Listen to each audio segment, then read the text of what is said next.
Hello लोगोफोर खुलुमबाय आरो नोंथांमोनखौ बयखौबो गिबियावनो एबाउट बड' सेलिब्रिटिस इउट्यूब चेनेलावहाय बरायग्रोनानै लाग्रोनाय जाबाय लोगोफोर। ओमफ्राय लोगोफोर नोंथांमोनाथ' भिडिअनि टाइटेल आरो थाम्बनेलखौनो नायनानै एसेबाबो मिथिखाबाय जानांगौ कि बे भिडिअआ मानि बागै जागोन। लोगोफोर हेलिना दैमारि बिथांनि गोदान मोनसे बड' मिउजिक भिडिअ फैगासिनो। ओमफ्राय लोगोफोर जों बे मिउजिक भिडिअखौ बबाव नुगोन आरो सोर सोरखौ फाव खालामनाय नुनो मोनगोन आरो बिथांनि मा फिल्म फैगासिनो 2023आव स' बेफोरखौ मिन्थिनो थाखाय नोंथांमोना भिडिअखौ जोबजासिम नायलांदो लोगोफोर। स' लोगोफोर हेलिना दैमारि बिथांनि फैनो गोनां गोदान बड' मिउजिक भिडिअनि टाइटेलानो जादों अननायाथ' दङमोन। ओमफ्राय लोगोफोर बे मिउजिक भिडिअनि मेथाइखौ रोजाबदों बितु नार्जारी बिथां। लोगोफोर जों बे मिउजिक भिडिअआवहाय हेलिना दैमारि बिथांजों लोगोसे सिमां सायनारि बिथांखौ नुनो मोनगोन आरो बे मिउजिक भिडिअनि डाइरेक्टरा जाहैबाय सं बसुमतारी बिथां।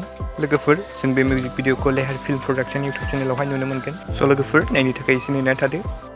ओमफ्राय लोगोफोर हेलिना दैमारि बिथांनि 2023आव फैनो गोनां आबुं बर' सावथुन गराइ फाख्रिनि स्क्रिनिंआबो मोजाङै मोजां जानानै थांबाय।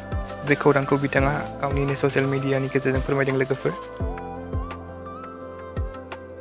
ओमफ्राय लोगोफोर नोंथांमोना बे गराइ फाख्रि मुभिखौ नायनो थाखाय बेसेबां एक्साइटेड जानानै दं कमेन्टआव खोन्थाब्लानो जाबाय। नायनायनि थाखाय एसे नेनानै थादो आरो आसा खालामो जों गराइ फाख्रि मुभिखौ थाबैनो नुनो मोनगोन। स' लोगोफोर दिनैनि सर्ट आपडेटआ बेनोमोन। नोंथांमोना भिडिअखौ नायना मोजां मोनोब्ला लाइक खालामबानो जाबाय आरो चेनेलाव गोदानै फैदोंब्ला साबस्क्राइब खालामना होबानो जाबाय। स' गोजोन्थों एन्ड थेंक्स फर वाचिं।